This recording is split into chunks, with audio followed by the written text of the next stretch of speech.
Kasihan Tuhan, kita berdoa. Bapa di dalam sorga, tiada henti-hentinya Tuhan kami bersyukur. Karena kami sadar kami adalah orang-orang yang terima anugerah begitu besar. Kami melihat bagaimana Kristus mati menebus kami dan Engkau bangkit mengalahkan kematian. Dan Roh Kudus dicurahkan bagi setiap kami untuk kami dimampukan berjalan seturut kehendak Bapa di sorga. Ini adalah anugerah yang besar yang Tuhan sudah beri. Dan biarlah kami beria-ria di dalam keselamatan yang Tuhan sudah nyatakan. Dan biarlah kami diberikan kekuatan menghadapi apapun juga di dalam hidup ini. Dan kami boleh terus memuliakan nama Tuhan. Inilah doa dan permohonan kami Bapa, dengarkanlah kiranya doa dan seru kami. Sekali lagi berkati Tuhan perenungan firman-Mu pada sore hari ini. Di dalam nama Tuhan Yesus Kristus kami berdoa. Amin.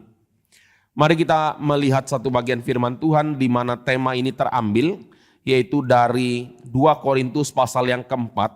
Saya akan ajak kita melihat dari ayat yang kelima. 2 Korintus pasal yang keempat.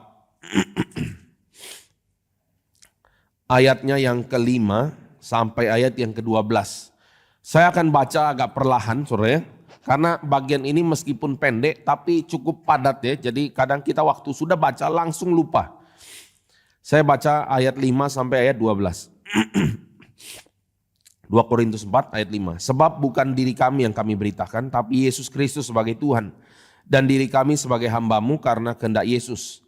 Sebab Allah yang telah berfirman dari dalam gelap akan terbit terang, Ia juga yang membuat terangnya bercahaya di dalam hati kita, supaya kita beroleh terang dari pengetahuan tentang kemuliaan Allah yang nampak pada wajah Kristus. Tetapi harta ini kami punyai dalam bejana tanah liat, supaya nyata bahwa kekuatan yang melimpah-limpah itu berasal dari Allah, bukan dari diri kami. Dalam segala hal kami ditindas, namun tidak terjepit. Kami habis akal, namun tidak putus asa. Kami dianiaya, namun tidak ditinggalkan sendirian. Kami dihempaskan, namun tidak binasa. Kami senantiasa membawa kematian Yesus di dalam tubuh kami, supaya kehidupan Yesus juga menjadi nyata di dalam tubuh kami. Sebab kami yang masih hidup ini terus-menerus diserahkan kepada maut karena Yesus, supaya juga hidup Yesus menjadi nyata di dalam tubuh kami yang fana ini. Maka demikianlah maut giat di dalam diri kami dan hidup giat di dalam kamu. Bapak Ibu Saudara sekalian, saya tidak tahu bagaimana dengan kita pada waktu pertama kali baca bagian ini. Tapi saya ingat ya, kayaknya mungkin saya baca itu pertama kali bagian ini saya baca adalah mungkin kira-kira SMP atau SMA. Sangat membingungkan. Bagaimana maksudnya maut giat di dalam kami dan hidup giat di dalam kamu? Ya kan itu ya saudara. Bagaimana apa artinya maut giat di dalam kami? Saya nggak ada ide apa ini. Dan seperti mungkin kebanyakan orang Kristen pada umumnya, setelah lihat bagian sulit, apa yang dilakukan? Lewat saja masuk ke bagian berikut saudara ya. Iya namanya juga masih berlatih, namanya saat teduh saudara. Banyak sekali bagian sukar di dalam Alkitab. Kalau enggak tahu jawabannya, ya sudah lewat saja baca lagi. Pokoknya taat dulu saudara. Nah ini hal-hal yang saya pikir juga tidak baik di dalam kita punya kerohanian. Kalau kita ada sesuatu bagian firman Tuhan yang susah saudara, kita harus cari tahu. Dan hari ini terlebih lagi tools untuk cari tahu itu abundantly ya, ada berlimpah-limpah. Kita bisa akses, semua kita bisa dapat saudara jawabannya.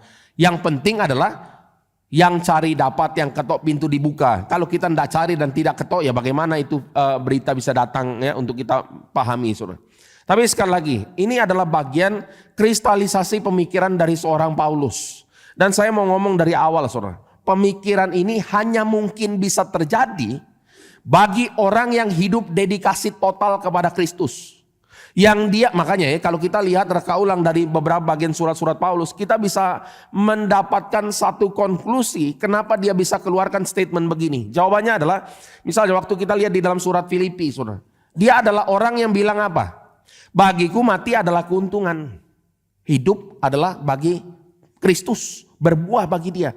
Saudara, waktu Paulus bilang kalimat ini, dia itu bukan bilang di dalam keadaan kelimpahan, saudara. Kan kadang banyak orang yang dalam keadaan berkelimpahan dia bilang saya mati adalah keuntungan ya kan gitu ya. Hidup adalah untuk Kristus. Enggak, Paulus lagi ngomong ini di dalam penjara. Dia lagi di penjara Roma, saudara. Penjara rumah memang. Tapi kalau kita nggak ada ide penjaranya itu bagaimana, saudara? Saudara pikir penjara rumahnya Paulus tuh kayak gimana, saudara? Saya nggak tahu ya, kita ada pernah mengerti nggak penjaranya Paulus bagaimana, saudara? Penjara Roma itu ada di basement. Pertama itu basement, saudara. Dan itu di Roma. Dan suasana di Roma itu lembab. Kalau kita ada di basement itu lembab, saudara. Even kalau di Indonesia saudara punya basement, ada agak-agak lembab sedikit, saudara. Lalu sinar, ndak ada lampu elektrik begini. Sirkulasi ndak jalan, saudara. Jadi cuma dikasih lobang sedikit, saudara. Lobang mungkin diameter 50-60 cm, saudara. Untuk cahaya dari lantai dasar. Itu saja pencahayaannya. Lalu saudara, dia buang hajat bagaimana? Dia buang hajat juga dikasih satu lubang, saudara. Disitulah buang hajat air besar, buang air kecil di sana. Dia tinggal di sana mulai dari tahun 62 kira-kira sampai dia mati, saudara. Tahun 67. Itu cukup panjang loh, saudara. Dan di dalam keadaan seperti ini, Paulus itu tidak ngomel, dia tidak self pity. Aduh Tuhan, saya kan udah pelayanan, kenapa harus begini? Saya udah dedikasi hidup untuk Engkau, kenapa sekarang nggak bisa bergerak kemana-mana, saudara? Tapi yang ada di benak Paulus cuma satu. Dia bilang apa? Mati keuntungan, hidup bekerja bagi Kristus. Saudara, ini luar biasa orang ini, saudara. Tapi nanti kita akan lihat di dalam 2 Korintus 4 ayat 7. Dia bilang apa? Kekuatan yang melimpah-limpah itu bukan karena kami, dia bilang. Tapi itu adalah kekuatan Allah yang kami punya di dalam bejana tanah liat. Dia lagi bilang diri dia itu bukan siapa-siapa. Jadi dia ngomong dari awal, kalau kamu lihat kekuatan yang melimpah-limpah itu ada pada kami, itu bukan kekuatan kami, itu adalah kekuatan Allah, saudara. Nah, ini ya, sekali lagi ya. Kita kalau lihat Paulus ya, dan segala tulisannya dan kesaksian hidupnya, saudara, kita akan punya kecenderungan untuk bilang apa? Luar biasa Paulus. Setelah itu konsekuensi berikutnya, ya siapalah kami ini, ya kan gitu kan, saudara. Tapi Paulus bilang apa? Kekuatan yang melimpah itu bukan dari kami, tapi dari Allah. Itu pertama bagian penting untuk mengubah sudut pandang, saudara. Dan kita akan sadar ya, Paulus yang di dalam penjara, dia bilang bagian-bagian berikutnya. Apa yang dia bilang? Ini orang sudah dalam penjara loh, saudara. Dia sudah di dalam penjara. Kalau kita lihat di dalam surat Filipi, dia sudah di dalam penjara. Tapi kemudian kalau kita lihat Filipi pasal 3, kita akan lihat apa? Dia bilang apa yang dulu dia banggakan, dia sampahkan. Mau urusan kelahirannya, dalam pengertian hukum Taurat, di dalam segala bijaksana dunia, saudara. Dia bilang semuanya itu sekarang tidak ada berguna, bahkan sampah. Kenapa bisa gitu ngomong? Karena dia bilang, pengertianku akan Kristus jauh lebih mulia dari semua itu. Dan waktu di dalam penjara dia ngomong satu kalimat. Ini sudah dalam penjara. Dia ngomong kalimat apa? Yang aku kehendaki itu adalah mengenal dia dan kuasa kebangkitannya. Bersekutu di dalam penderitaannya. Kita kalau tanya saudara, loh kamu bukannya udah di dalam penjara? Enggak cukup menderita di dalam nama Tuhan. Kenapa kamu masih mengatakan aku ingin bersekutu dalam penderitaan? Lalu dia lanjut lagi di dalam ayat 10. Apa itu? Menjadi serupa dalam kematian. Kematian Kristus ya. Supaya aku akhirnya beroleh kebangkitan dari antara orang mati, saudara. Ini kalimat dikeluarkan itu, coba pikir saudara. Ini orang sudah menderita, sudah bergumul, sudah dalam keadaan yang susah, sudah di-confine di dalam satu tempat penjara yang sangat lembab, sangat kecil, sangat tidak nyaman.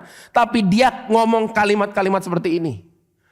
Ini adalah, makanya saya bilang saudara, waktu dia menyatakan tulisannya di dalam 2 Korintus 4, membawa kematian Kristus di dalam diri kami, di dalam tubuh kami saudara.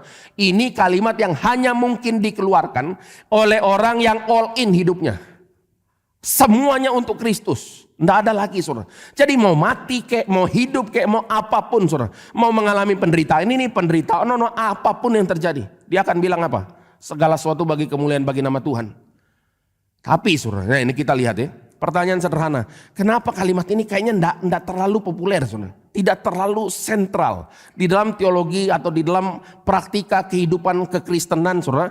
Hal-hal ini tidak terlalu sentral. Kenapa saudara? Jawabannya sederhana. Jawabannya kenapa? Karena banyak orang Kristen yang hidup bagi dirinya.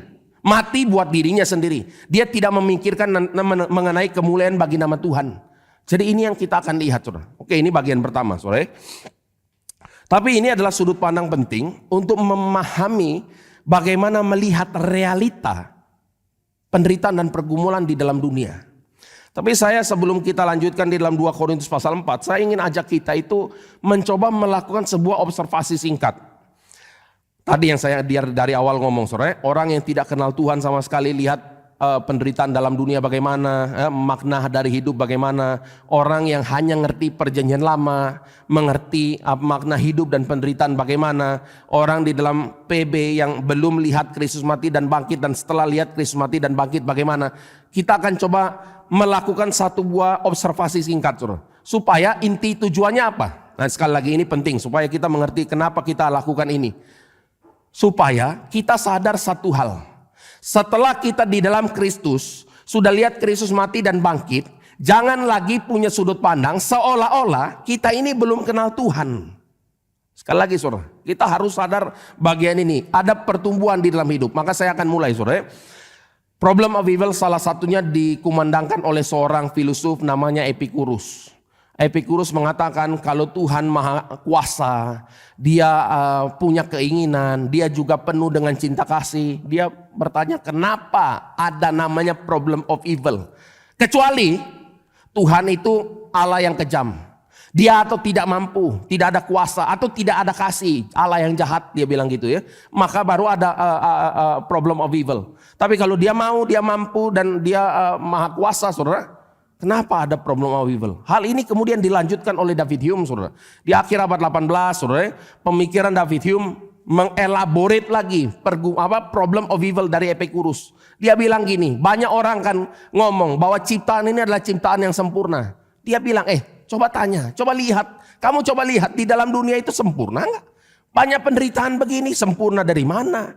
Atau Tuhan baik memberikan manusia itu kehendak bebas untuk memilih. Tapi dia bilang, loh kalau memang Tuhan baik, bisa kan Tuhan buat manusia yang punya kehendak bebas, yang punya kecenderungan untuk berbuat baik.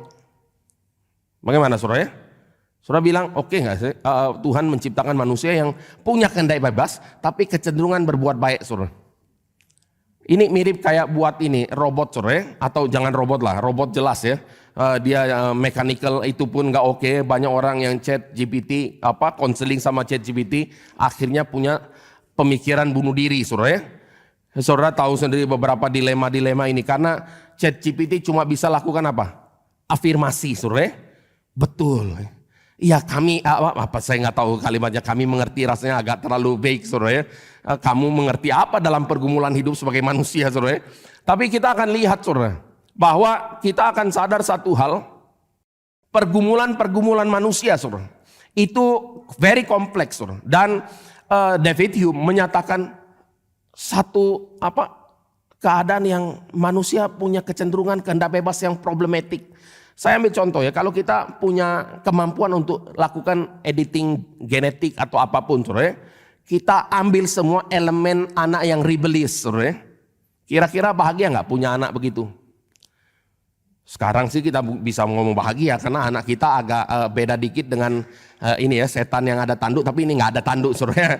Itu kan repot saudara. Jadi kita pikir kalau diedit jadi anak kuai-kuai banget mungkin bahagia. Tapi saudara, itu bukan Tuhan saudara. Tuhan itu memberikan manusia kehendak bebas sampai dia memberikan sebuah kemungkinan untuk dirinya terluka. Itu Tuhan saudara. Berarti kita akan lihat cinta kasih Tuhan yang begitu besar saudara. Di dalam karya penciptaan langit dan bumi dan even di dalam penciptaan manusia. David Hume dia komplainnya begini. Jadi dia bilang, coba lihat di dalam dunia kalau memang ada Tuhan. Dia mengatakan itu saudara ya. Dan saudara, kita kalau lihat ya di dalam dunia ini, kita akan lihat ya manusia akan komplain, bergumul dan seterusnya. Tapi saudara, sadar enggak? Kita harus lihat di dalam dunia ini yang sudah jatuh dalam dosa saudara. Kita ekspektasi itu kadang terlalu muluk-muluk. Saya ambil contoh sederhana lah ya, ada seorang dokter tuh bilang ke saya gini, Pak tahu enggak sebetulnya orang kalau sakit kan ngomel, dia bilang ya, tapi sebetulnya mereka itu salah persepsi. Kenapa? Karena sakit di dalam dunia yang banyak virus, banyak bakteri itu wajar. Justru kamu bisa sehat itu mujizatnya itu, dia bilang gitu. Jadi bagaimana saudara? Saudara waktu lagi sakit rasa wajar atau enggak? Ya itu saudara ya. Jadi itu kan sudut pandang yang penting saudara. Saya ambil contoh lagi ya. Kalau kita tinggal di, saya nggak tahu di sini bagaimana saudara, tapi di Bandung itu macet nomor 1 di Indonesia. Saya nggak tahu yang di bumi keberapa, enggak tahu saudara, enggak ada datanya saudara. Atau kita yang mungkin dari Jakarta kerja, lalu pulang, habis pulang kantor tinggalnya di Karawaci saudara. Ini kayak salah lokasi tempat tinggal saudara, tapi oke lah. Jam pulang kantor mungkin dari Jakarta ke sini mungkin 1,5 jam, saya nggak tahu berapa jam saudara macet. Kalau saudara baru pulang kantor dan macet, kira-kira respon saudara apa? Normalnya ya sudah, memang sudah begini ya, bagaimana lagi lah. Ya kita hidup di Indonesia lah, nggak ada public transport yang oke. Ya sudahlah. Itu kan respon normalnya, bukan responnya kayak kaget. Loh kok macet ya? Nanti ada teman kita bilang, bangun, kamu tinggal di Indonesia bukan? Ya kan gitu saudara. Jadi kita akan sadar kalau kita tinggal di Indonesia, khususnya di Jakarta atau di Bandung saudara, macet itu wajar. Tapi kalau hari itu yang biasanya macet tiba-tiba lancar saudara, kita akan bilang, ada apa hari ini? Ya kan gitu saudara. Jadi ini sudut pandang yang penting untuk kita sadar saudara.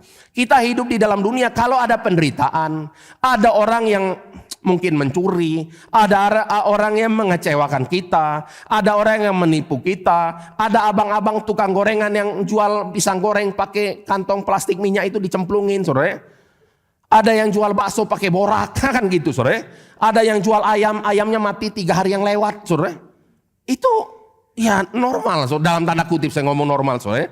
Normal kenapa? Karena kita hidup di dalam dunia berdosa.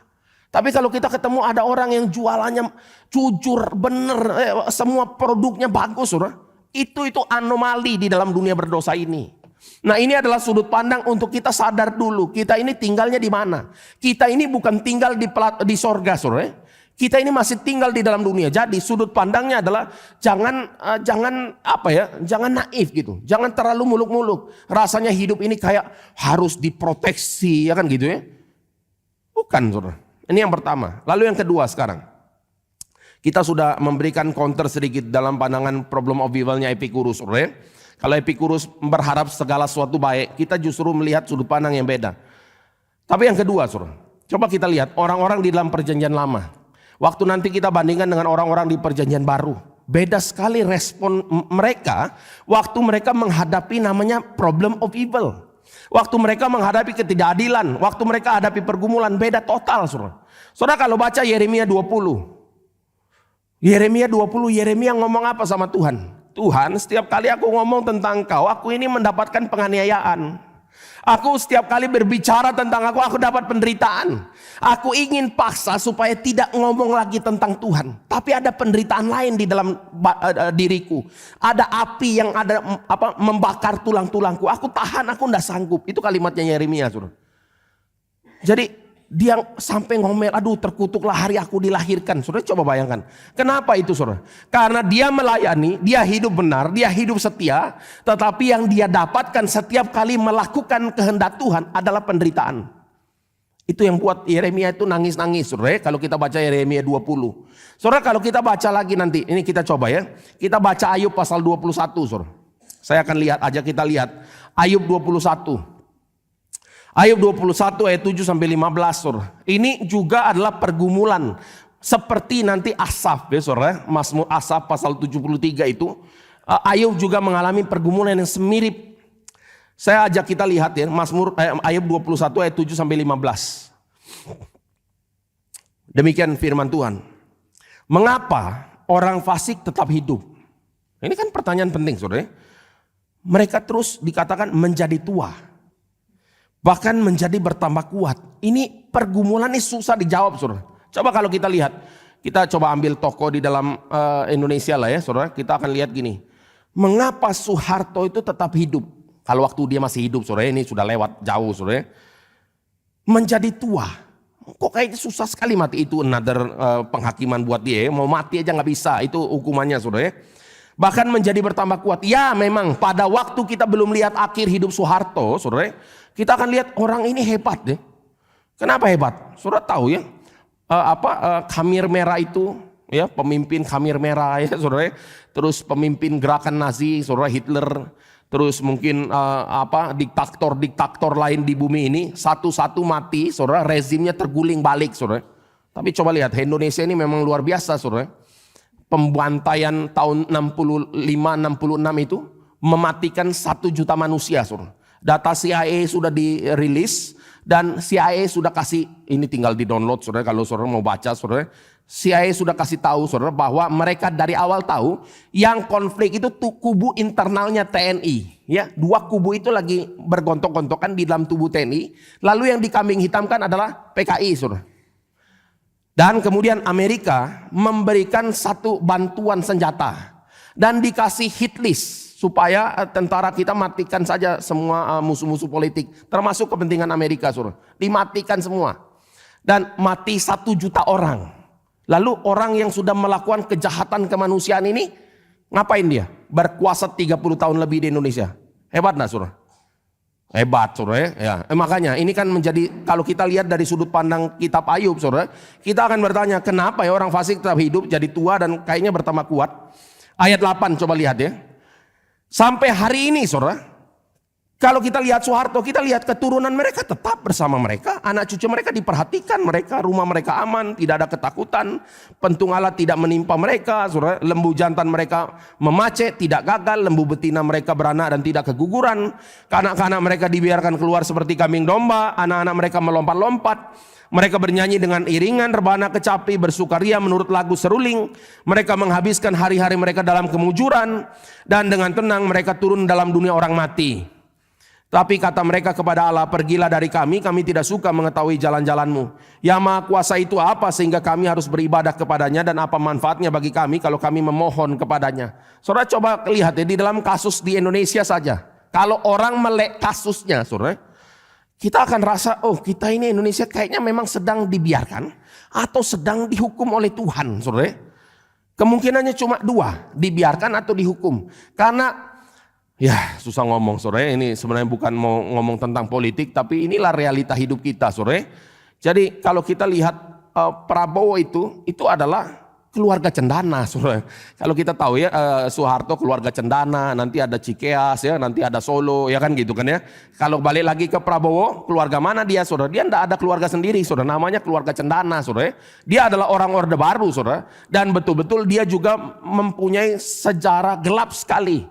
Karena dia bertanggung jawab terhadap pembantaian 300.000 orang-orang yang ada di Timur-Timur, saudara, Timor Leste sekarang. Dimatikan 300.000.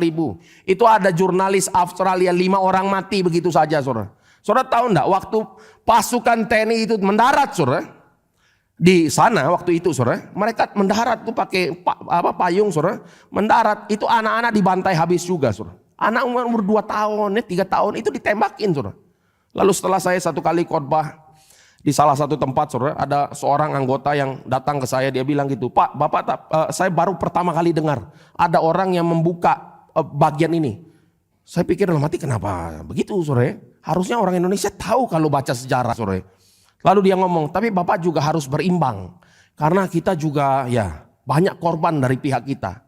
Oke, tapi siapa penjahat yang membunuh sivilian yang tidak pakai senjata? Kalau senjata lawan senjata oke lah, memang mungkin ada suplai senjata juga untuk grup separatis.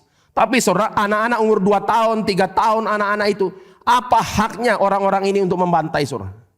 Tapi balik lagi saudara, orang yang punya track record sejarah gelap ya saudara, pembantaian, pembunuhan. Sekarang Indonesia memang terkenal dengan apa ya, tenggang rasa dan sikap memaafkan ya kan gitu ya saudara. Jadi inilah presiden kita saudara, ya sudah. Ini kita terima saja as it is saudara. Kalau ada masalah MBG, ya oke lah, dalam benak kita saudara, saya nggak tahu bagaimana dengan kita ya. MBG korupsi itu urusan kecil saudara, daripada urusan yang berapa tahun silam itu pembantaian.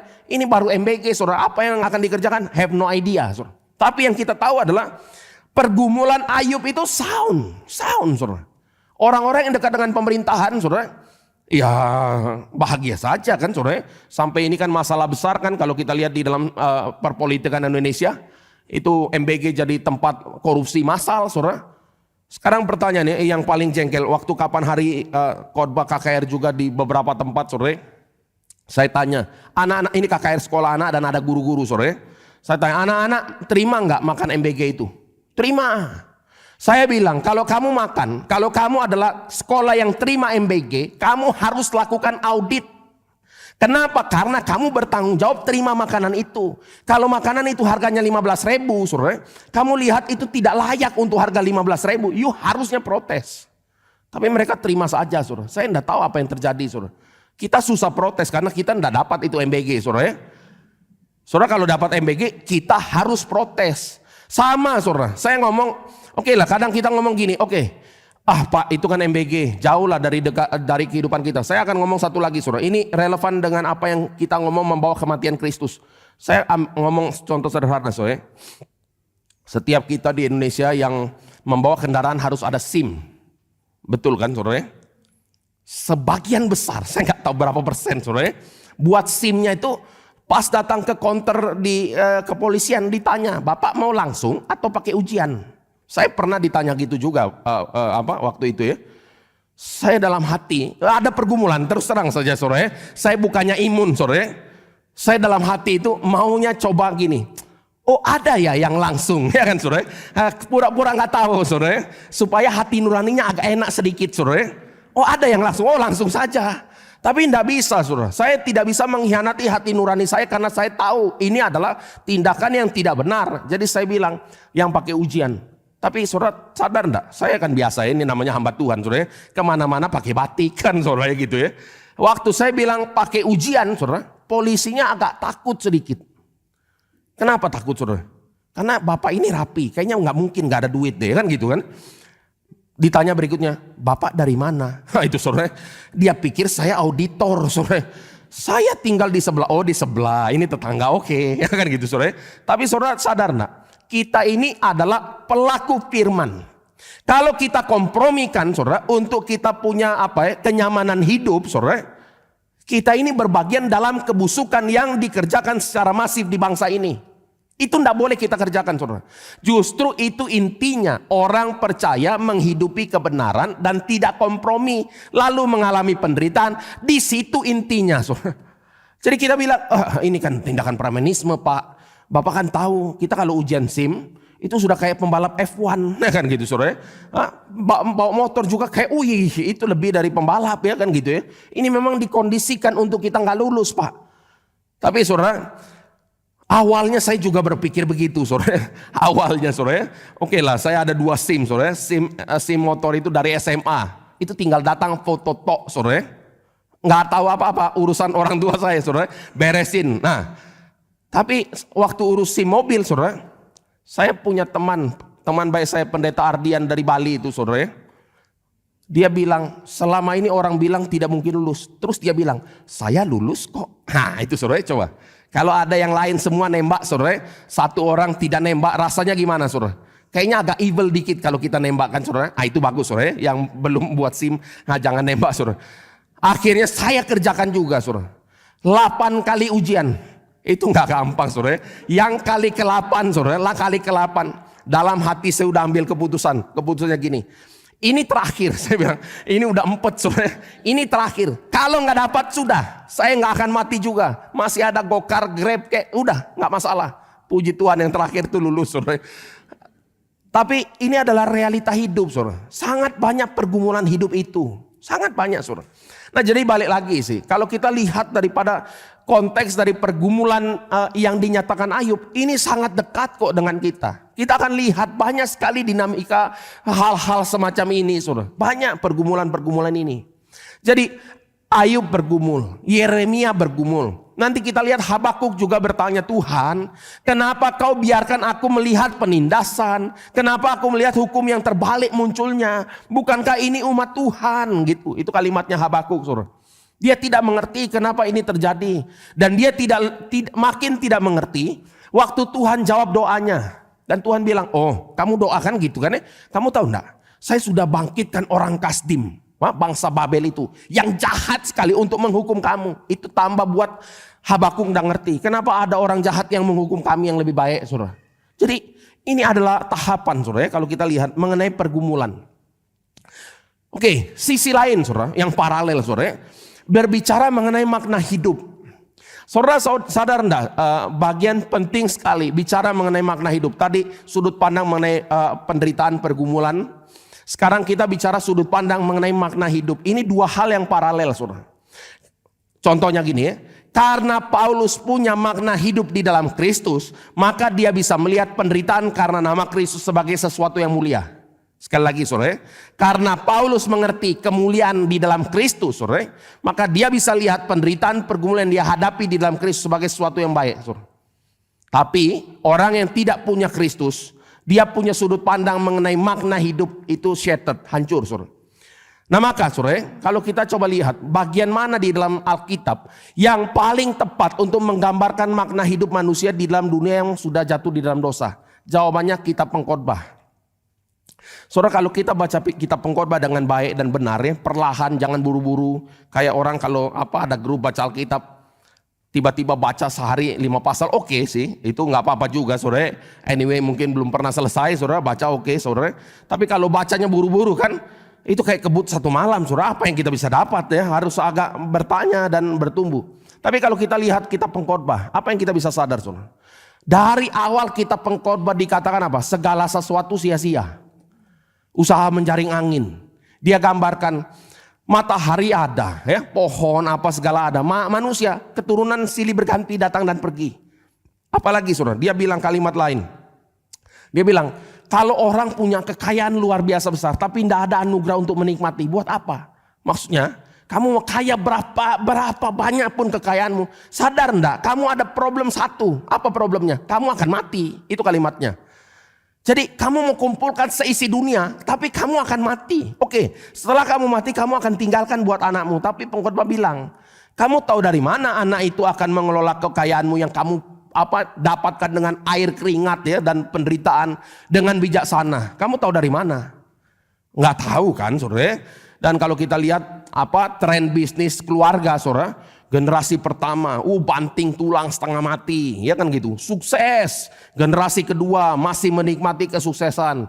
Generasi cucu saudara udah mulai ya kerjanya flexing ya kan nggak saudara-saudara, flexing. Nanti kalau kita lihat di mana saudara pakai headphone itu perlu pakai headphone sebesar itu saudara. Lalu biasa headphone itu kan yang penting mereknya kan saudara. Coba kalau pakai headphone gede mereknya entah nggak tahu apa saudara, dipakai nggak? Mungkin nggak juga saudara. Jadi kita akan sadar kok, kebanyakan orang itu kemakan namanya brand. Salah seorang jemaat kita itu bilang ya, Pak tahu nggak Swiss watch itu tinggal brand doang, dia bilang gitu. Itu yang dibeli orang ratusan juta itu tinggal brand, tok dia bilang. Kenapa? Karena secara mekanik jam tangan dari negara lain itu banyak yang sama bagus kok kualitinya. Jadi kita ini mau pakai jam atau mau pakai brand? Jawabannya kan jam dan brand, saudara. Itu penting buat manusia yang mau flexing, saudara. Tapi oke lah, kita nggak lagi bicara itu, saudara. Tapi ini adalah gambaran yang dinyatakan oleh kitab Pengkhotbah. Sia-sia ya. Kamu tahu dari mana? Kamu punya anak akan mewarisi etos kerja, ya kan? Semangat, disiplin, bayar harga. Tahu dari mana? Nggak tahu. Terus yang paling sering dikutip oleh, saya nggak tahu anak-anak mahasiswa reform bagaimana sore. Kalau lagi suntuk mungkin dia bilang gini, bapaknya ngomong, kok nggak belajar sih? Papa kan tahu. Nah itu ya, di Alkitab ditulis banyak belajar melelahkan badan. Bagaimana jawabnya sore? Banyak menulis tidak ada habisnya. Ini Alkitab sudah bilang. Nah jadi kalau anaknya pintar, orang tua harus lebih pintar sore. Nah jadi kita akan lihat dari sudut pandang kitab Pengkhotbah. Kita akan lihat tuh yang kayak gini saudara, temporer, tidak ada makna karena semua akan berakhir. Tapi sadar enggak, ada perubahan yang drastis pada waktu kita lihat di dalam perjanjian baru. Di dalam perjanjian lama makan minum itu bersenang-senang, itu adalah anugerah Tuhan yang diberikan Tuhan menghibur manusia yang akan kehilangan kehidupannya. Jadi itu penghiburannya satu-satunya saudara. Ini udah kayak last meal orang yang akan dieksekusi mati. It's a joke saudara, karena even itu tidak didigest, dia sudah mati saudara. Tapi di dalam perjanjian baru kita lihat apa? Paulus bisa bilang gini, baik kamu makan atau kamu minum atau melakukan segala sesuatu yang lain itu untuk kemuliaan bagi nama Tuhan. Coba ya, saudara pernah nggak berpikir waktu lagi makan, saudara lagi memuliakan Tuhan? Wah ini susah saudara ya, kita makan nggak pikir tentang kemuliaan Tuhan kan saudara ya. Kadang-kadang aja kita kayak patung ya. Patung mengatakan, saya bersyukur waktu Tuhan ciptakan alam semesta, nggak lupa ciptakan kepiting. Itu dia bilang saudara. Dan memang Pak Tom pernah masak buat mahasiswa, saudara, tanpa bumbu, tanpa apa, lalu jadi itu, saudara. Wah, itu memang enak sekali. Tapi saudara, kalau kita lihat, saudara, kita akan punya sudut pandang yang lain. Waktu kita sudah ditebus oleh Kristus, kita bisa bersyukur tentang segala sesuatu. Dan bahkan pada waktu kita makan dan minum, kita ada fellowship, ada table fellowship. Saudara tahu enggak? Salah satu hal yang paling penting di dalam makan-makan itu apa, saudara? Fellowship bersama dengan Kristus. Di mana? Di dalam perjamuan kudus. Sekarang arti makan dan minum, di dalam sudut pandang Salomo pada waktu itu, dia have no idea bahwa makan minum itu bisa duduk makan satu meja dengan Kristus. Dia tahu dari mana? Dia tidak tahu, saudara. Hanya kita yang tahu. Waktu kita makan bersama dengan saudara seiman, hari perjamuan kudus, kita sedang duduk makan bersama Kristus di dalam realitas surgawi. Jadi makan minum itu tidak sesederhana cuma urusan makan minum, saudara ya. Tapi ini bicara mengenai persekutuan tubuh Kristus. Saudara, ini maknanya langsung besar sekali. Sama waktu Kristus bilang ya, kalau kamu kasih air secangkir saja kepada salah satu muridku, hambaku, kamu tidak akan kehilangan upahnya, saudara. Jadi ini sedang bicara orang yang melayani anggota tubuh Kristus, itu melayani Kristus di dalam kekekalan, saudara. Ada makna yang tidak seperti pemahaman di dalam sudut pandang surat pengkhotbah atau kitab pengkhotbah, saudara. Jadi kita sudah lihat ya, ada perbedaan makna hidup. Ada perbedaan sudut pandang mengenai pergumulan hidup, saudara. Dan ini yang kita perlu garis bawahi. Nah, sebelum kita masuk ke bagian berikut, saudara, saya ingin ajak kita lakukan observasi. Observasi, saudara, kita sendiri bagaimana, kan gitu ya. Jadi kita oke lah, tahu pengkhotbah begini ya, problem of evil Epicurus begitu. Lalu pertanyaan sederhana, kita punya mindset itu bagaimana, saudara? Kita sebagai orang GRI, saudara, saya percaya itu secara teoritis kita mengaminkan namanya teologi of the cross, teologi salib, ya kan, saudara? Bahkan kita punya slogan GRI adalah gereja repot ini itu, saudara, pelayanan terus ya, kegiatan terus bertumpuk-tumpuk ya, orangnya lu lagi 4L kan saudara, kita tahu ya, saudara. Wah, berarti kita adalah orang-orang yang menderita ya kan bagi nama Tuhan, teologi salib, saudara. Tapi apa betul, saudara? Kita ini tidak punya kecenderungan untuk menghidupi teologi kemakmuran. Nah, sekarang saya ambil beberapa observasi, saudara. Saudara, kadang pada waktu pelayanan, saudara, lalu kita setelah pelayanan kadang makan, saudara, bersama dengan jemaat. Lalu biasa kalau lagi jam-jam hektik itu cari tempat makan, tempat parkir kan sulit, saudara. Lalu setelah itu sama-sama dengan hamba Tuhan naik mobil, tiba-tiba waktu masuk ke tempat parkiran di rumah makan itu, saudara, ada satu mobil yang keluar, ya kan gitu ya. Lalu yang ini yang problem, saudara. Memang lain kalau sama hamba Tuhan, ya saudara. Saudara tahu ya, maksudnya kita mungkin agak semi jadi tukang parkir atau bagaimana, saya nggak tahu, saudara. Jadi, karena ada hamba Tuhan dapat parkiran, saudara. Atau, saudara, kalau lagi hari macet sekali, saudara, terus sama hamba Tuhan terus tiba-tiba lancar, memang lain ya kalau sama hamba Tuhan, saudara. Ini dia pikir kita polisi lalu lintas atau apa, nggak jelas, saudara. Jadi mulai ada sedikit stigma, nggak tahu perlahan-lahan, saudara. Kayaknya kalau sama orang yang dekat dengan Tuhan nih, kayaknya mulus deh. Nah, berikutnya, saudara, saya pernah pelayanan di GRI Pusat itu. Dan waktu di GRI Pusat, pokoknya kalau ada urusan orang kerasukan, diganggu setan, saudara, yang dipanggil 2 orang. Entah saya atau pendeta Harley. Dalam hati saya agak bingung sedikit, saudara. Kenapa bingung, saudara? Kita ini kan bukan Ghostbuster, saudara. Kita ini kan pendeta, saudara.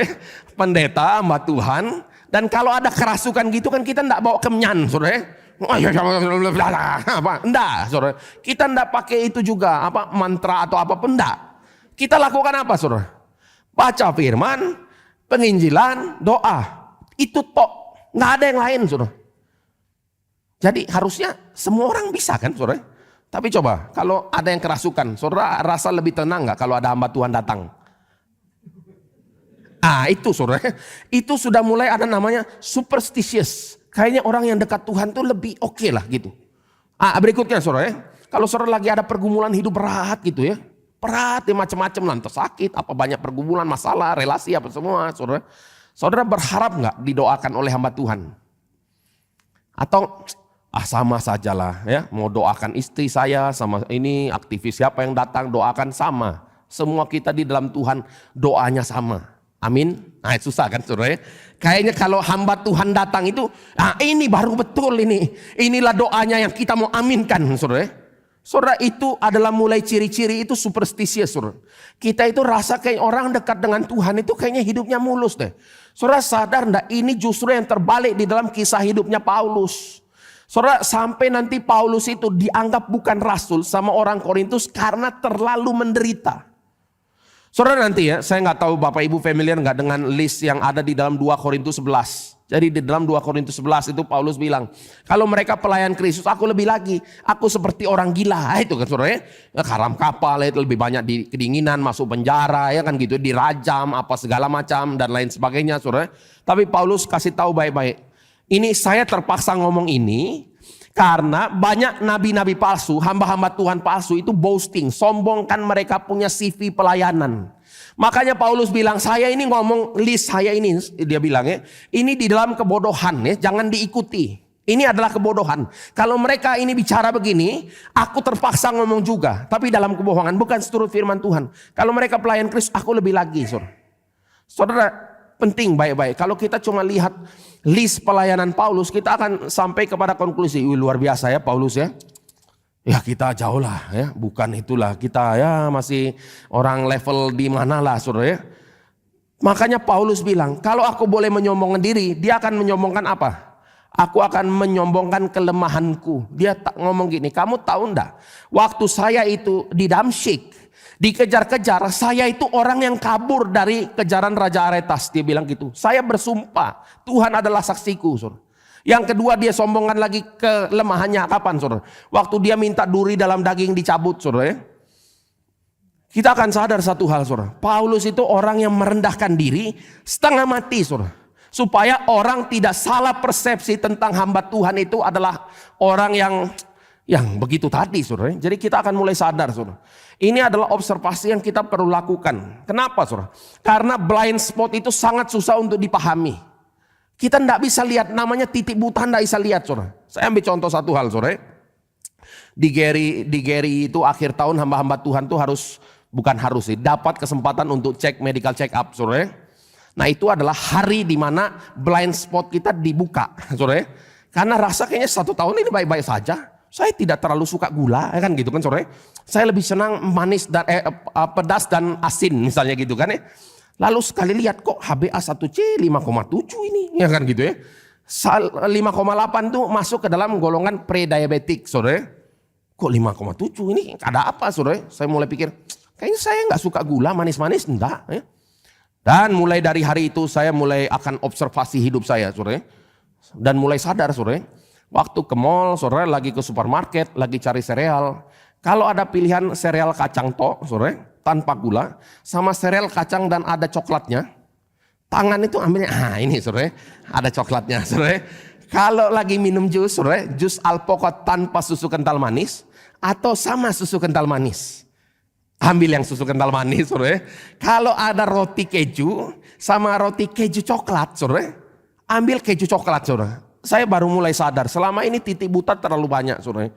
Karena menganggap diri baik dan sehat, jadi nggak sadar saudara, itu adalah perilaku yang ya craving for sugar saudara, craving for sugar, mau kayak ya pokoknya inilah kayak ketipu. Saudara kalau nggak diet saudara akan sadar kan penipuan diri itu gini, habis makan ya ini kali inilah makan kapan lagi ya kan gitu ya, apalagi Natal ya kan cookies banyak apa semua, sudah mulai kenyang saudara, mulut tuh minta sesuatu yang agak manis, sudah manis ya.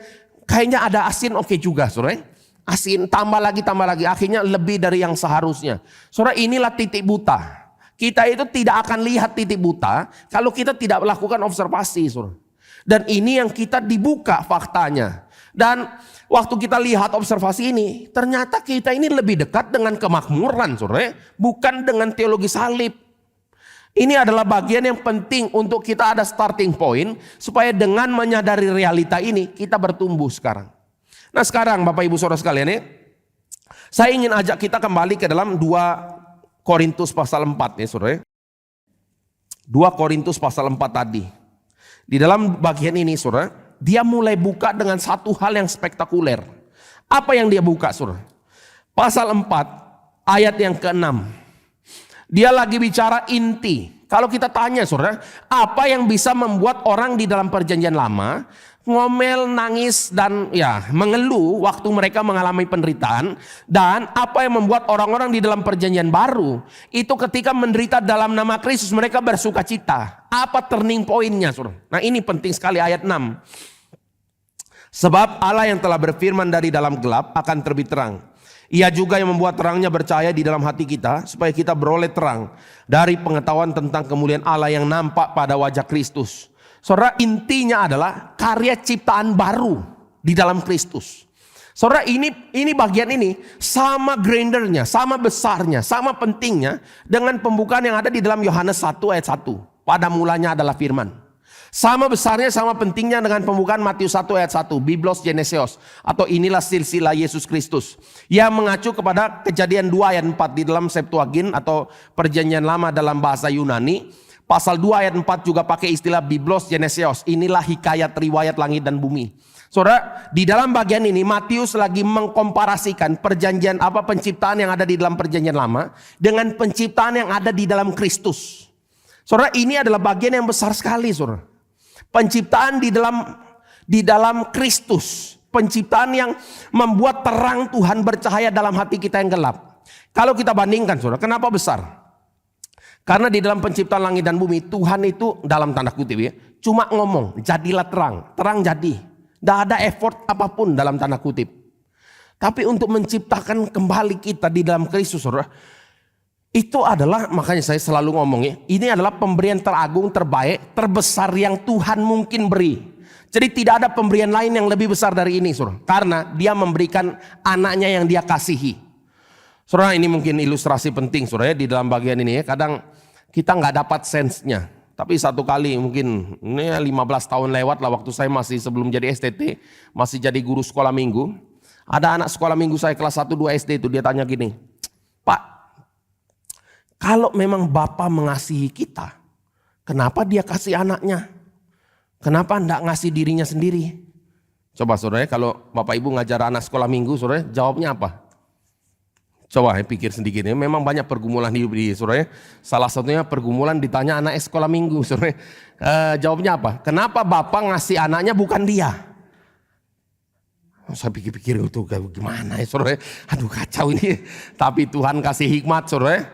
Lalu saya kasih ilustrasi. Kalau ada rampok datang ke rumah, kalau ini relasi papa dan anak baik, ya asumsinya baik, saudara. Kalau nggak baik dari awal, oh mau anak, ambil saja, ya kan, saudara. Biar kamu tahu apa namanya hell on earth, saudara. Tapi kalau asumsi baik, saudara, hal yang paling remeh-temeh itu dia akan bilang ambil saja semua ambil. Yang penting anak saya, istri saya kamu tidak ganggu, ya kan gitu. Tapi kalau dia bilang enggak, saya nggak mau itu harta kamu, buat apa? Saya cuma mau sandera nyawa. Oke, kalau kamu mau sandera nyawa atau apapun, ini ambil saya dulu, saya jangan ganggu anak saya, jangan ganggu istri saya, ini ambil saya. Tapi kalau dia ngomong enggak lah, kamu sudah tidak ada harapan hidup panjang, sudah enggak, saya mau yang masih kecil ini. Saudara, anak itu yang terakhir dikasih, saudara. Berarti ini adalah ekspresi cinta yang paling dalam gitu. Tidak ada yang lebih dalam dari ini, saudara. Itu adalah cinta yang paling dalam. Sama kayak gini, saudara. Saya pernah anak saya sakit, saudara. Itu waktu itu anak saya yang ketiga waktu itu masih 1,5 bulan lah. Itu batuknya setengah mati, saudara. Sampai saya malam itu enggak tidur karena takut dia enggak nyala napas, saudara. Ini namanya orang awam, saudara. Jadi sudah demam, saudara, dan waduh kayaknya setengah mati lah. Keselak gitu ya, saudara. Dalam hati itu menangis, saudara. Dalam hati saya pikir, kalau boleh saya aja yang sakit, biar dia sehat saja sudah. Kalau boleh ya kan gitu. Tapi enggak bisa, saudara. Jadi ini adalah cinta kasih bapak kepada anak. Itu kita enggak rela lihat anak kita sakit, saudara. Tapi coba lihat ya, kasihnya Bapa itu berapa besar sih, saudara? Coba bayangkan satu lagi, saudara. Waktu Kristus menjelang penderitaannya di atas kayu salib ya, dari trial, ditangkap trial, penghakiman tidak adil, sampai di atas kayu salib, saudara. Saya mau tanya, berapa besar kesabaran yang harus dinyatakan oleh Bapa? Waktu lihat Kristus ya dicemooh, diludahin orang, gitu ya. Lalu dipukul, tahu nggak siapa yang pukul kamu, ya kan gitu ya. Bajunya diundi ya, sudah di atas kayu salib. Ini kan yang ngomong mau rubuhkan bait Allah dan bangun lagi 3 hari. Cobalah turun ya, saudara, coba bayangkan, saudara. Saudara, kalau jadi orang tua lihat anak kita diludahi, saudara, kita akan bilang apa, saudara? Oh ya, nggak apa-apa, inilah realita hidup ya. Biar dia mengerti artinya membawa kematian Kristus di dalam hidupnya, itu kita bilang, saudara. Atau oh itu memang natur hidup sebagai orang Kristen. Bukan hanya dikasih anugerah untuk percaya, tapi untuk menderita bagi nama Tuhan. Kita akan ngomong itu? Hendak, saudara. Saya pikir bahkan sebelum terjadi apapun udah diambil anak itu, diangkat-angkat gini, saudara. Apa yang kau mau lakukan, saudara? Tapi kita coba lihat, Bapak coba kita lihat, saudara. Dia menahan murkanya sampai mengizinkan anaknya menanggung murka yang harusnya kita tanggung, saudara. Ini kompleksitas itu tinggi sekali. Jadi kalau kita lihat renungkan ini, sadar enggak? Allah Bapa memberikan pemberian yang terbaik yang dia mungkin berikan. Tidak ada pemberian yang lebih baik yang daripada ini, saudara. Terbaik sudah ini. Kristus juga memberikan pemberian yang terbaik. Dia berikan hidupnya. Ketaatan yang sempurna dari dia lahir sampai dia mati di atas kayu salib. Itu satu hidup yang sempurna. Cinta, ketaatan, ya, pengorbanan, air mata, darah dan lain sebagainya.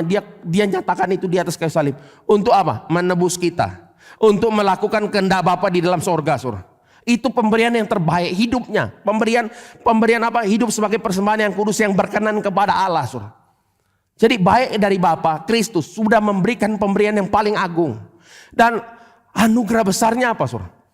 Roh Kudus memeteraikan karya keselamatan ini yang kita terima di dalam hidup ini, saudara. Maka kita akan mulai sadar, hari ini orang pakai kalung salib itu banyak yang cuma jadi aksesoris. Tapi sadar enggak, kalung salib yang kita pakai harusnya menggambarkan kita membawa salib Kristus, membawa kematian Kristus dalam hidup kita, saudara. Itu intinya justru. Jadi Paulus sudah memahami realita ini, saudara. Dia sudah memahami pemberian yang terbaik, teragung. Jadi dia hidup itu adalah hidup di dalam kepenuhan pemahaman, saudara. Sehingga tidak ada apapun lagi yang bisa memisahkan dia dari kasih Kristus. Saudara coba ya, kalau kita sudah sadar pemberian yang teragung, terbaik, yang besar ini, kita terima. Sekarang permintaan apa lagi yang kita perlu ajukan kepada Tuhan? Sebetulnya apa sih yang kita mau, saudara? Tapi kalau orang tidak kenal ini, dia akan banyak sekali permintaannya, saudara. Permintaannya apa? Tolonglah kasih rumah, misalnya gitu ya. Kasih apalah, pokoknya materi, balik lagi ke materi, saudara. Jadi banyak orang bahkan mengutip pernyataan iblis pada waktu lagi dalam pergumulan. Iblis tuh ngomongnya apa kepada Kristus? Kalau kamu anak Allah, ubah batu jadi roti.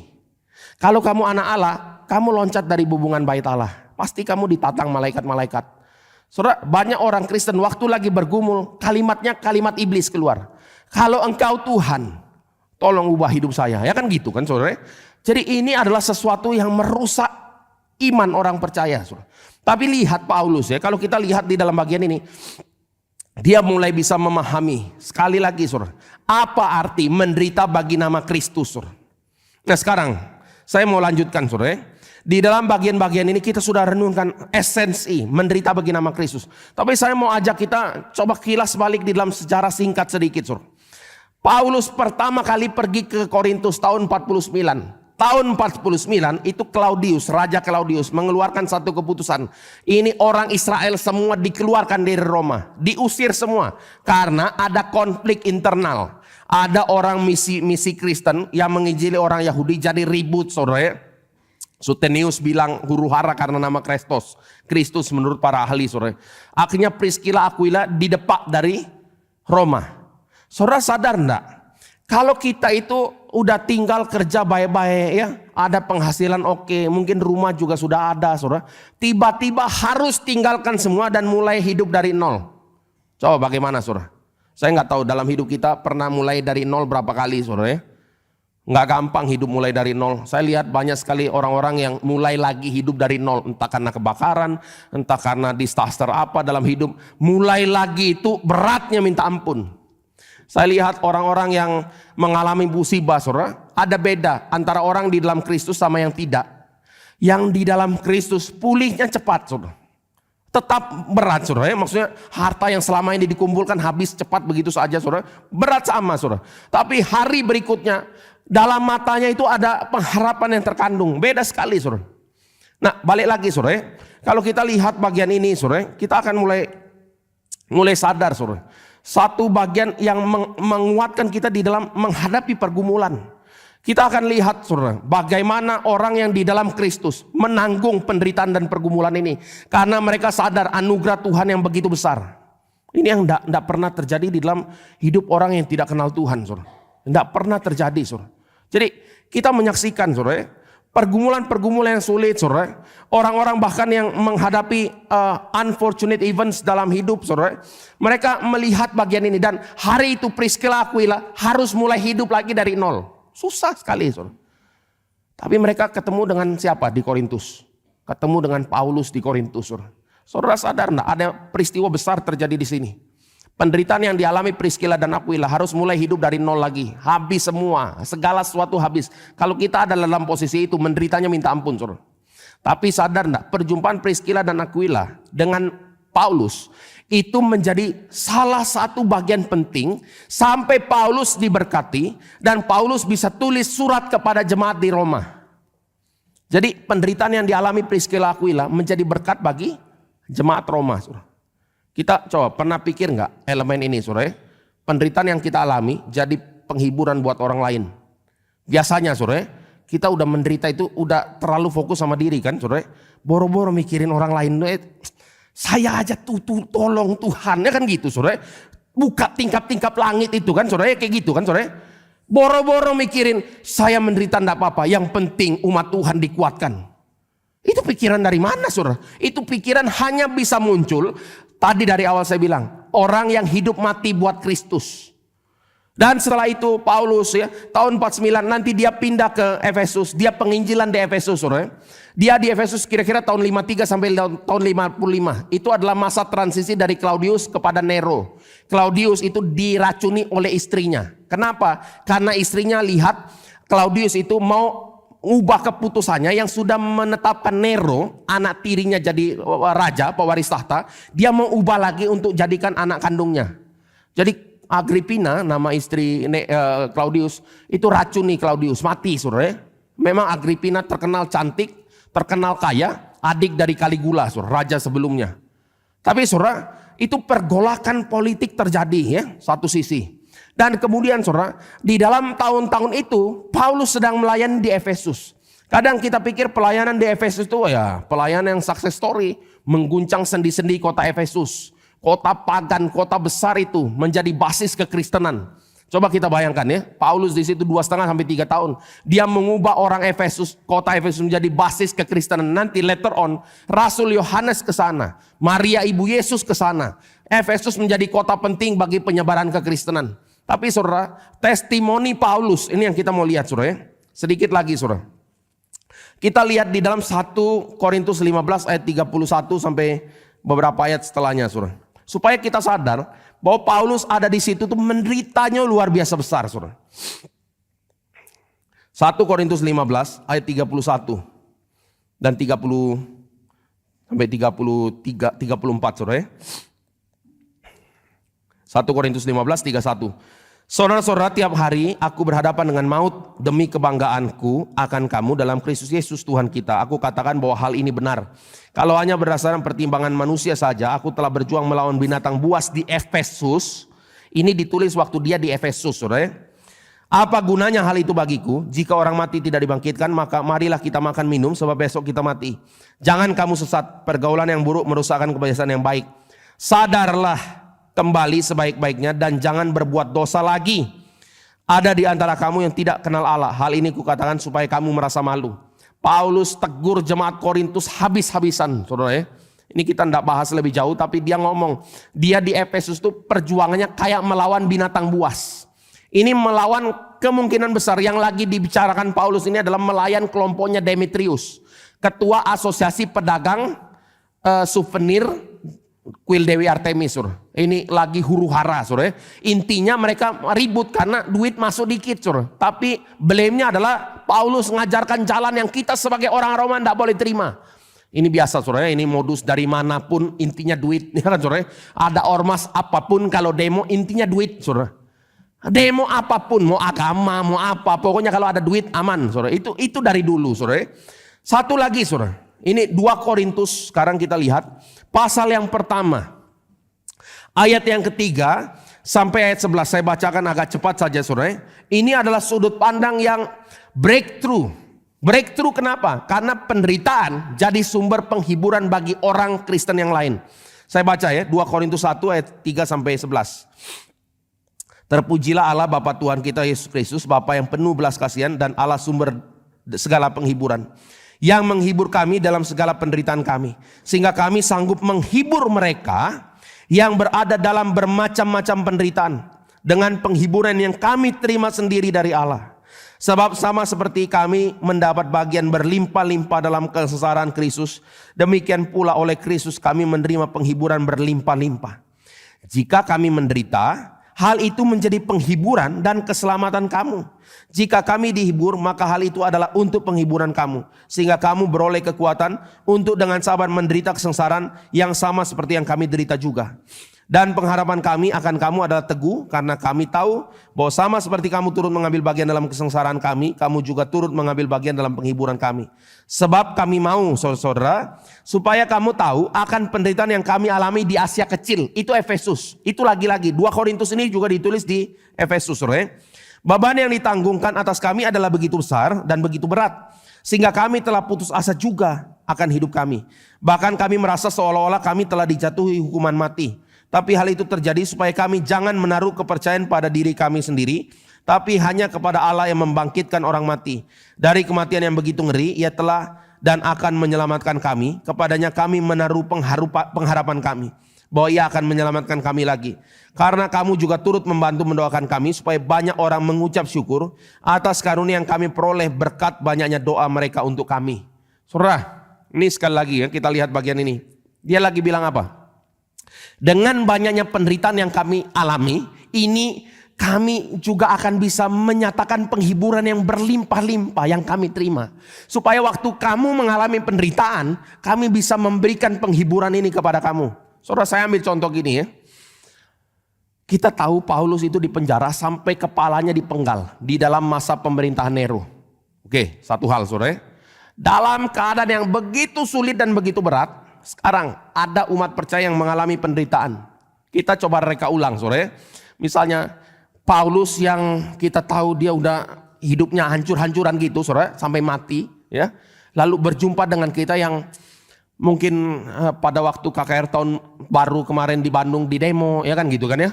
Saudara mungkin tahu ya, di Bandung di demo orang ya, pokoknya oke lah itu saudara. Itu nggak ada apa-apanya sih. Tapi kalau ada reka ulang gitu saudara, kita udah emosi misalnya kan saudara. Aduh ini siapa sih sudah siap bertarung misalnya.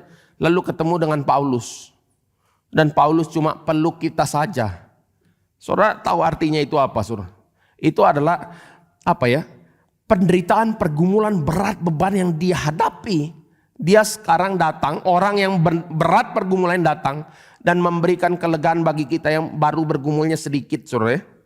Ini ambil contoh ya, kayak Pak Tong lah. Pak Tong kan hamba Tuhan yang 86 usianya. Lalu KKR kemana-mana saudara. Khotbah masih begitu keras. Satu kali waktu saya ikut Pak Tong punya sesi. Dia bilang gini. Untuk orang umur saya. Khotbah suara keras begini bisa mati dia bilang. Tapi saya khotbah sekeras ini karena bagi saya. Ini mungkin kesempatan terakhir kali berkhotbah. Coba bayangkan ya. Hamba Tuhan yang masih junior ya kan saudara. Ikut khotbah rasanya kayaknya udah mau mati saudara. Lalu ada Pak Tong khotbah di sebelah misalnya. Oh lihat dia langsung semangat lagi kan saudara. Kita bisa mengerti bagian ini saudara. Jadi melihat teladan yang demikian beratnya hidup itu. Tapi ada semangat, ada passion, ada cinta yang meluap saudara. Kita akan sadar satu hal. Ini adalah orang yang mengikuti teladan Kristus. Yang membawa kematian Kristus, ketaatan kepada Kristus itu. Sehingga waktu kita lihat pribadi ini saudara. Kita mendapat berkat. Maka ini artinya ya, maut giat di dalam kami dan hidup giat di dalam kamu. Saudara, ini adalah kesaksian hidup orang Kristen di dalam dunia berdosa ini. Kalau kita mau hidup kita jadi berkat saudara, bawalah kematian Kristus di dalam hidup kita. Tapi ini hanya mungkin terjadi bagi orang yang sudah ditebus oleh karya Kristus. Tidak mungkin orang yang tidak ada dalam Kristus. Karena dia akan hitung-hitungan. Semua orang yang pelayanan tidak sungguh-sungguh kepada Tuhan. Dia akan hitung untung ruginya saudara. Apa untungnya buat saya ya?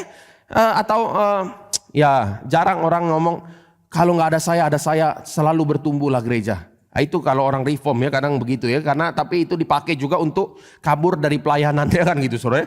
Saya lihat ada fenomena tidak sehat saudara. Orang-orang yang aktivis di luar negeri kalau sampai ke Indonesia dia incognito moodnya saudara. Bukan karena rohani enough ya, banyak orang pelayanan maunya kabur saudara. Tapi sebagian ekstrim yang lain dia akan bilang kalau saya nggak ada di sini ya gereja nggak mungkin bisa bertumbuh saudara. Ini adalah dua sudut pandang yang problematik besar saudara. Merasa dirinya semua, merasa dirinya tidak ada semua saudara. Nothing atau something itu problem besar saudara. Tapi balik lagi, marilah hari ini saudara kita sudah mendengar satu bagian firman Tuhan. Apa arti membawa kematian Kristus di dalam hidup? Yaitu untuk menghidupi ketaatan Kristus di sepanjang hidup kita. Dan kita tahu satu hal saudara, tidak ada yang bisa pisahkan kita dari kasih Kristus. Mau pedang, mau ancaman, mau pemerintah, mau apapun saudara. Tidak ada yang bisa pisahkan kita dari kasih Kristus. Sehingga inilah panggilan hidup kita hari ini saudara. Menyatakan Kristus di dalam seluruh hidup kita. Jangan kompromi. Itu teguran Paulus tadi di dalam 1 Korintus 15 saudara. Dia bilang jangan berbuat dosa. Supaya kamu malu kalau kamu berbuat dosa. Jangan jauhkan dirimu dari persekutuan yang baik saudara. Dan inilah juga yang kita hari ini gumulkan saudara. Supaya sungguh-sungguh hidup kita ini satu hidup yang baru. Dan kita sudah mulai sadar saudara. Orang-orang di dalam perjanjian baru setelah lihat Yesus mati dan bangkit. Tidak ada satu pun lagi yang seperti sudut pandang perjanjian lama. Tidak ada yang bilang, Tuhan kami melayani engkau tapi kami kenapa menderita begini. Tidak ada saudara. Coba lihat satu-satu. Bahkan mereka itu bilang, bisa menderita oleh karena nama Kristus. Mereka bahagia karena dianggap layak menderita bagi nama Kristus. Itu sudut pandangnya totally different. Bahkan melihat penderitaan yang dialami untuk menjadi berkat bagi orang lain. Bagaimana dengan kita? Biarlah kita juga boleh merenungkan bagian ini. Mari kita berdoa. Bapa dalam sorga, kami bersyukur. Pada sore hari ini kami sekali lagi merenungkan bagian firman Tuhan. Kiranya Tuhan menopang kami, membuka pikiran kami. Supaya kami makin mengasihi Tuhan, mencintai Tuhan. Dan memberikan seluruh keberadaan kami untuk pekerjaan bagi nama Tuhan. Tolong setiap kami Bapa, dengarkanlah dan berikan belas kasihan. Dalam nama Tuhan Yesus Kristus kami berdoa. Amin.